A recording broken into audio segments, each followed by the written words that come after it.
Tak, danas imamo otpakiravanje starog hardvera. Ovo smo našli na tavanu, pospremljeno prije nekakvih 5, 6, 7, 8 godina, pa ćemo vidjeti što je unutra. Dakle, ovdje piše ASRock N68C SUCC, no tu vjerojatno nije to. Da vidimo. Aha, evo ga. Asus AGB V3800 Magic 16 MB, grafička kartica AGP. Da vidimo što nazad piše. Ništa značajno. Znači, to je vjerojatno nekakva TNT grafička. Ne znamo je li radi, to ćemo morati isprobati. Sa 16 MB SDRAM-a, revizija kartice je 1.01. Idemo dalje. Aha. To je nekakvi USB. Isto vjerojatno za Asusovu. Tako je. Za Asusovu ploču. Dobro. Idemo dalje. No, ovo je Nvidia isto nekakva. MX. Ništa ne piše. Da vidimo s druge strane. Aha, TNT2 M64 s 32 MB RAM-a. Tako, znači imamo TNT sa 16 i TNT2 M64. To je vjerojatno 64 bitna. Pa ćemo to vi morati sve provjeriti jer radi. Da vidimo sad što imamo u ovoj kutiji. U ovoj kutiji imamo nekakvu Pentium 4 matičnu ploču. Proizvođač, da vidimo gdje je proizvođač. Ne vidi se tu. Aha, to je naziv. PS35BL. Vjerojatno ćemo po nazivu pronaći ko je proizvođač. Tako. Tu imamo ovaj 4-pinski, tu imamo normalno 20-pinski. Imamo čak i 2 serije vata. Chipset je... Da vidimo. Evo. Chipset je Intelov.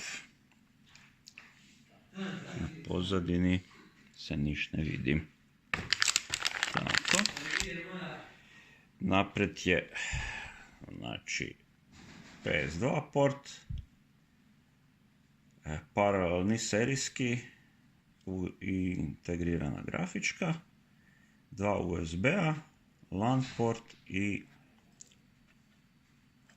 zvučna. Zvučna je Realtekova. Evo, dobro, idemo dalje. Da vidimo i treća kutija. Ima tu nešto. Aha. Sega jega. Da vidimo. Adapter slot 1 na socket 370.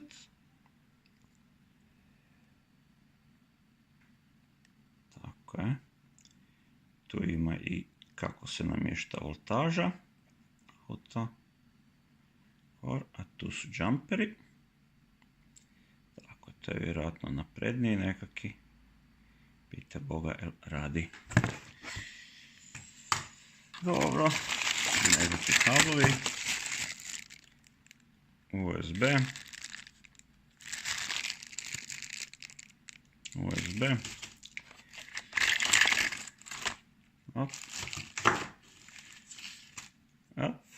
Nekakvi stari procesor.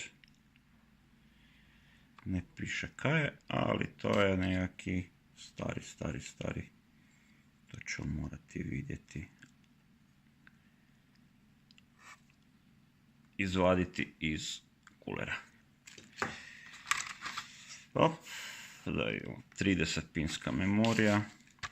Ovo. To je nekakva memorija za laptop. Još 30 pinskih, da, to je 30 pinske, to su se koristile na socket 7, prije toga se koristilo i za Pentium 486 i one 586 AMD, tako,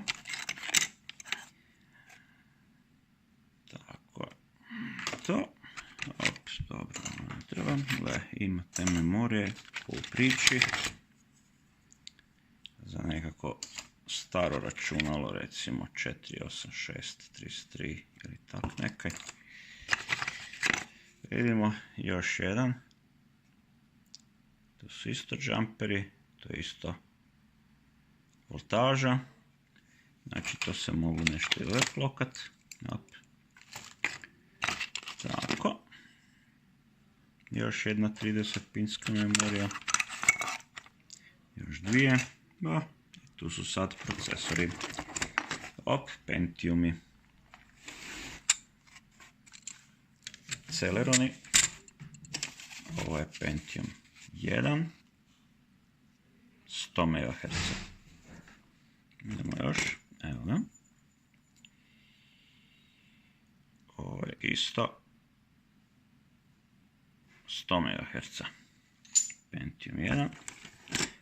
Ovo je AMD X86 P75 koji je znači kakti 133 u odnosu na one 486-ice i tu je još nešto Celerona. Ajde sad ću vidjeti kakvi su sve to Celeroni. Tu, da vas puno ne gnjavim, ali ih ima svakakih.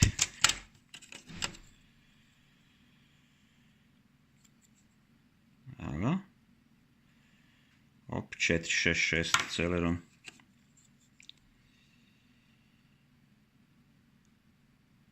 A Pentium MMX, znači to je sad već razlika, 233 MHz, socket 7. Znači imali smo Pentium 1, pa smo imali Pentium MMX sa proširenim setom instrukcija. Odmah možemo vidjeti znači, razliku u broju pinova između socket 7 i socket 370. Tu je malo i proširen, nema veze. Idemo sad dalje vidjeti.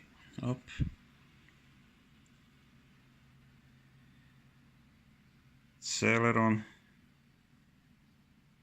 Isto 466. Tih 466-ica ko u priči. Celeron 466. Eto. To se nekad nadograđivalo na one dalje, koje su bile recimo na 533. Ovdje su fast zvijane nožice, vidite. Od toga ništa. Nisam ga baš izgleda dobro pospremio. Idemo dalje. 366, to je još slabije. Evo ga. Još jedan Pentium MMX 166. Znači imamo 166, imamo 233. Bio je i 200, opet Celeron.